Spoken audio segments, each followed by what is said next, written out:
Hello, I'm Charles Cahigas, and this is my presentation on the General Motors ignition switch failure case study. Now, before we jump in, I'd like to give you a little bit of background. Now, ignition switches installed in almost every car produced by General Motors between 2001 and 2014 had an issue where either too much weight from a keychain or too big of a jolt can shake the key from the ignition from the on position to the accessory position. This would shut off the engine, disabling power steering, power brakes, and worst of all, airbags. General Motors knew about the issue just about the entire time, but no one took responsibility for the problem. This is why it took so long for anything to happen, and why so many cars were produced with this defect. But after more than a decade of cars being produced with this defect, the public caught on and sought after repairs and reparations. Once General Motors realized that they were actually in the wrong, they completely changed their narrative to a much more apologetic one, complied with the fines sanctioned against them, listed for recall almost 3.6 million cars, and reserved $550 million for payments to victims of accidents resulting from the switch malfunction. Now, who was involved in this incident? First off, we have Raymond DiGiorgiano, engineer for the Cobalt at Chevy. DiGiorgiano was given the option between two switches, and he decided to go with the one that required less force. He decided on this one because he believed users might like it better, but only comes to find out after a few months of testing it was actually more dangerous to have a device with such low tolerance. When DiGiorgiano initially testified, he lied to prosecutors about ever even making a decision between the two switches until a memo between him and the manufacturer came to light, describing a change he wanted to make to the switch to increase the torque required to turn the key. This effectively solved the problem, but the request was denied by higher-ups in the company who were more worried about the oncoming recession and trying to maximize profits on the quote-unquote crappy little Cobalts. Now, here is an up-close example of the plungers. The top is the original, the bottom is the revised plunger. Now, the original plunger required 9.2 Newton centimeters of force, while the revised plunger required 17.5 Newton centimeters. This revision in the plunger added 8.33 Newton centimeters of force requirement to change the key, almost doubling the force required to change the key.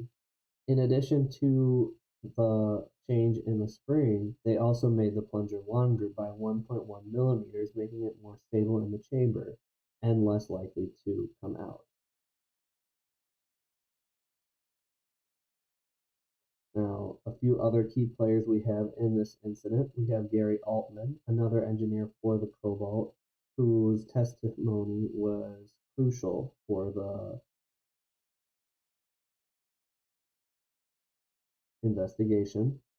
Next, we have Mary Barra, the GM CEO, who was appointed in 2014 and changed General Motors in a completely different direction.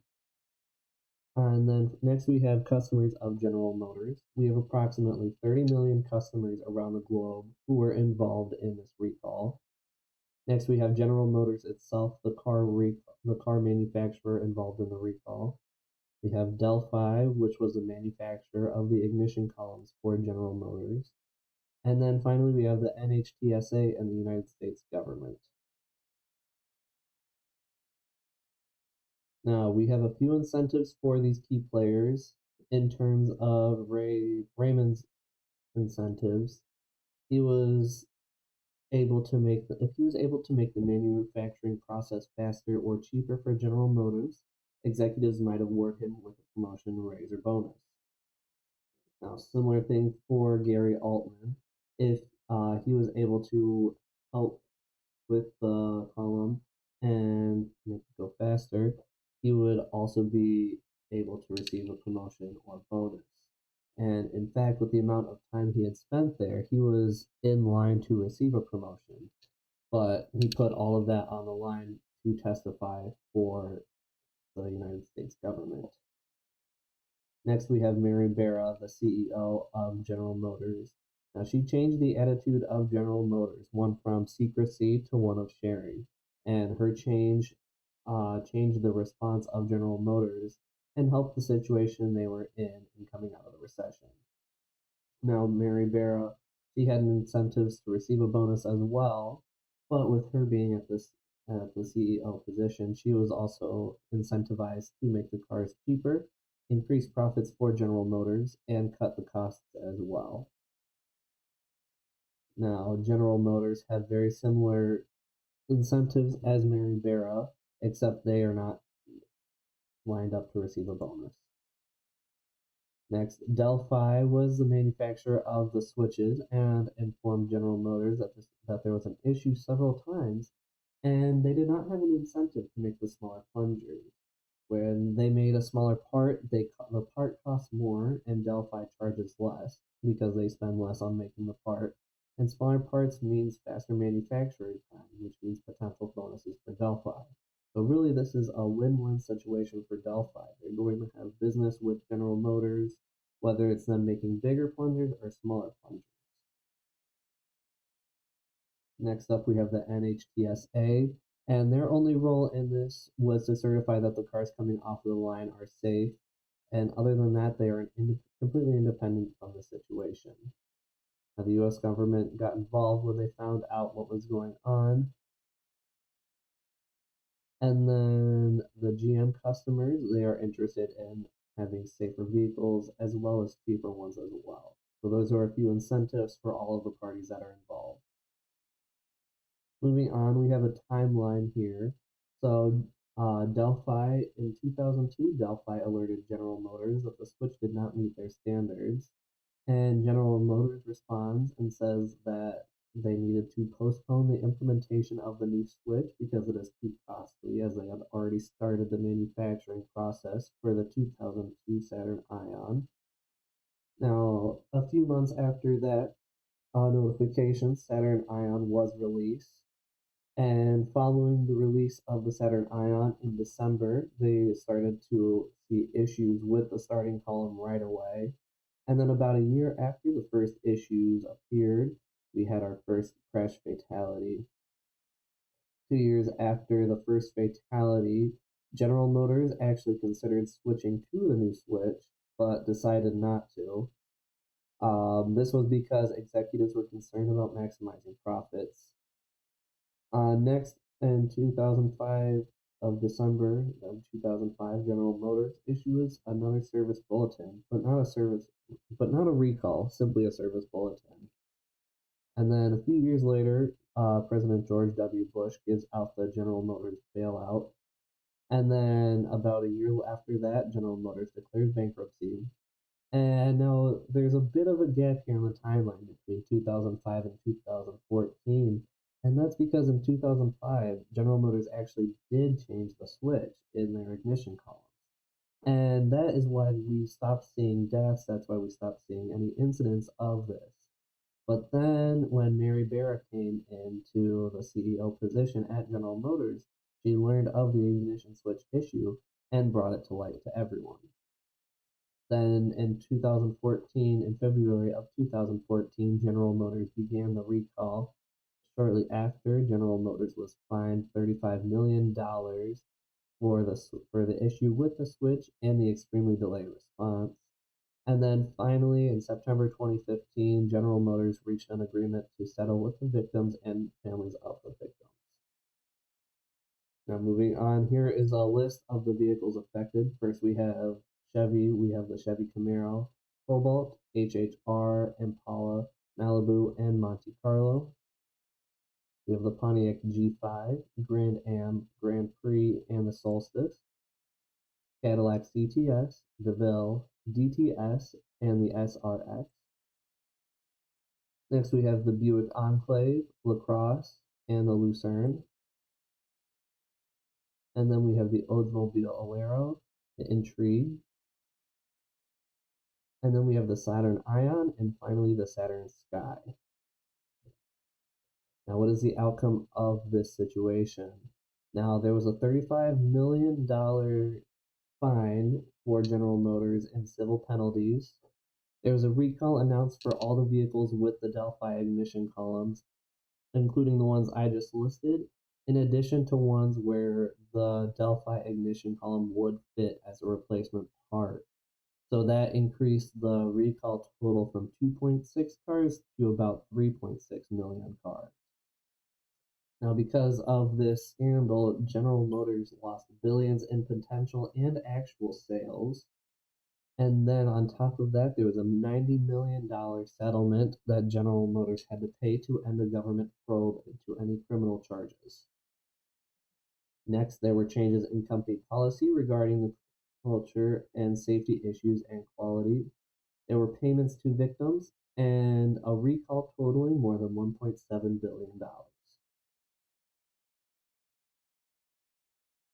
Now that we know everything about what happened with this incident, it's time to look at the ethical considerations. Now, General Motors designed, built, assembled, tested, and sold cars in a defective state. General Motors made unreasonably risky cars available to the public for profit. Cars were not thoroughly examined or inspected. Quality control measures were not implemented. General Motors did not issue enough warnings about flaw it knew about or should have known about. And General Motors failed to fulfill its responsibilities to consumers. And worst of all, General Motors' inaction caused death and injury. Now, with that said, let's look at the Code of Ethics violations as well. Now, Section 2.3.a, engineers shall issue public statements only in an objective and truthful manner. Now, dash A, engineers shall be objective and truthful in professional reports, statements, or testimony. Now we have Raymond DiGiorgiano, a head engineer for Chevy.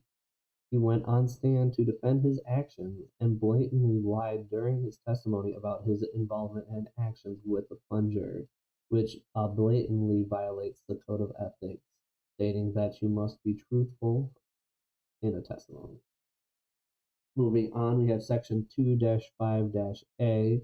Engineers shall avoid deceptive acts. They shall not misrepresent or exaggerate their responsibility in or for the subject matter of prior assignments.